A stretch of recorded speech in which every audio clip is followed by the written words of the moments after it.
खुदा की हम्द और नबी की जात पर लाखों करोड़ों दुरूद सलाम के बाद देखती आंखों और सुनते कानों को अर्शिया इंसारी का सलाम। बिस्मिल्लाह पाजी, वेलकम द ठंडा ठार ग्लास जो कि ਤੁਹਾਡੇ सामने पड़िया हुआ है ਤੁਹਾਡੇ सब दे वास्ते। एंड मेरा एक क्वेश्चन है आप सबके लिए, बताइए ये क्या चीज है। इतना सा क्लू जरूर दूंगी कि ये बॉडी के टेम्परेचर को बहुत ज्यादा ठंडा रखती है और ये बहुत आसानी से मिल जाने वाली चीज है। हर कंट्री, हर विलेज, हर सिटी में ये पाई जाती है। तो यहाँ पर मैं पहले भी ऐड कर चुकी हूँ, मजीद थोड़ी सी ऐड कर लेती हूँ। आइस भी ऐड कर दी है, उसके साथ साथ मैंने तुखम लंगम भी ऐड कर दिया है। और ये बहुत ही मजे का जो रिफ्रेशिंग ग्लास है, इंशाल्लाह हमारी बॉडी को बहुत ठंडा रखेगा। और सामने देखिए जो चन्नी में नजर आ रही है, मैं जैसे चन्नी कहती हूँ, बोल भी कहती हूँ, तो कटोरी भी कहते हैं, प्याली भी कहते हैं, पता नहीं आपकी लैंग्वेज में इसको क्या क्या कहते हैं, लेकिन मैं इसको चन्नी ही कहती हूँ। तो माशाल्लाह से देखिए जो इमली आलू बुखारे का शरबत आपके सामने मैंने बनाया था, ठंडा होने के बाद कितनी इसकी अमेजिंग सी लुक है। और चीनी इसमें ऑलरेडी बहुत ज्यादा है, तो हमें इसमें मजीद कुछ भी ऐड नहीं करना पड़ेगा। तो चलिए इसमें थोड़ा सा वाटर भी ऐड कर लेते हैं। वाटर ऐड करने के बाद देखिए इस ड्रिंक की खूबसूरती है जो कितनी कमाल की लग रही है। माशाल्लाह से अल्लाह ताला ने इस यूनिवर्स को इतना खूबसूरत बनाया है और हमारे लिए कमाल कमाल की चीजें बनाई हैं। तो इसे मिक्स कीजिए और एंजॉय कीजिए और ठंडा कीजिए खुद को और अपने प्यारों को। Now let's start to make it. बिस्मिल्लाह पाजी, मरहबा, खुश आमदीद, वेलकम। यहाँ तुम्हारे सामने पड़े हुए हैं इमली के बीज, यानी कि इमली के सीड्स जो मैंने भिगो कर रखे हुए थे और ये हो चुके हैं कितने सॉफ्ट आप देख सकते हैं। थोड़ी सी फिंगर लगाने से भी इसके जो सीड हैं वो पता चल रहा है कि वाकई में ये भीगे हुए हैं। देखिए यहाँ पर पानी है जो वो थोड़ा सा कलर चेंज हो गया है।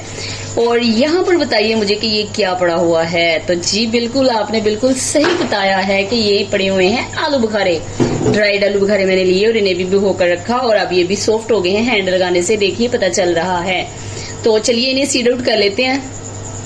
सीड आउट करने के बाद आप देख सकते हैं कि जो इमली है इसको ग्राइंड करने की जरूरत नहीं है, इसका तो बिल्कुल सीरम निकल गया है बेचारा। लेकिन यहाँ पर जो आलू बुखारा पड़ा हुआ है, ज़ाहिर उसके रेशे होते हैं, तो जो आलू बुखारा इसको हम ग्राइंड में डालते हैं और ग्राइंड कर लेते हैं। मेरी अल्लाह की शान देखिए, पल्प कितना मजे का लग रहा है, स्मूथी सा, मतलब कि ये चटनी के तौर पर भी इस्तेमाल हो सकता है। लेकिन नहीं, ठहरिए, चूंकि मैं यहाँ पर जूस बना रही हूँ तो इसको पकाना बहुत जरूरी है। डालते हैं इसको पैन में, तो रखते हैं चूल्हे के ऊपर। बहुत ही लजीज किस्म का जो इमली आलू बुखारे का शरबत बनाने के लिए मैंने जो स्मूदी आपके सामने रेडी की थी वो मैंने पैन में डाल दी है और आज मैंने फ्लेम को भी ऑन कर दिया हुआ है। और देखिए इसमें थोड़े थोड़े हल्के से बबल्स भी बनने लगे हैं, मतलब थोड़ी सी जो झाग आने लगी है, ये हीट की वजह से है। तो बहुत ही मजे का ये लजीज बनेगा। वही लोग पाते हैं इज्जत ज्यादा, वही लोग पाते हैं इज्जत ज्यादा जो करते हैं दुनिया में मेहनत ज्यादा। तो मेहनत करते रहिए, अल्लाह की जात पर यकीन रखिए, इंशाल्लाह एक दिन फल जरूर मिलेगा। बिस्मिल्लाह पाई जी, इमली आलू बुखारे को मैंने पका के अच्छे से पका दिया है और माशाल्लाह ये देखिए कितना थिक भी हो गया है। और मैं वेट कर रही थी कि कब इसकी शाइनी सी लुक आए जो मैं आपको दिखाऊं।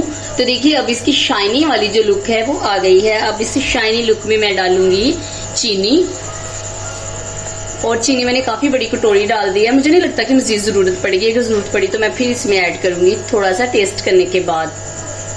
तो थोड़ी देर इसको मजीद पका लेती हूँ। अल्हम्दुलिल्लाह, मुझे बहुत खुशी हो रही है इमली आलू बुखारे का ये शरबत बनाकर। खुशी इसलिए हो रही है कि मैं इसे स्टोर करके रखूंगी। इसे ठंडा करने के बाद मैं इसे स्टोर कर लूंगी और जब जी चाहेगा एक रिफ्रेशिंग ग्लास यूज करूंगी और मजे से इंजॉय करूंगी। तो आप भी इसी तरह से इंजॉय कर सकते हैं मेरी रेसिपी को ट्राई करते हुए। तो मिलती हूँ आपको फिर एक कमाल की रेसिपी के साथ। गुड बाय, टाटा, अल्लाह हाफिज, रब रखा।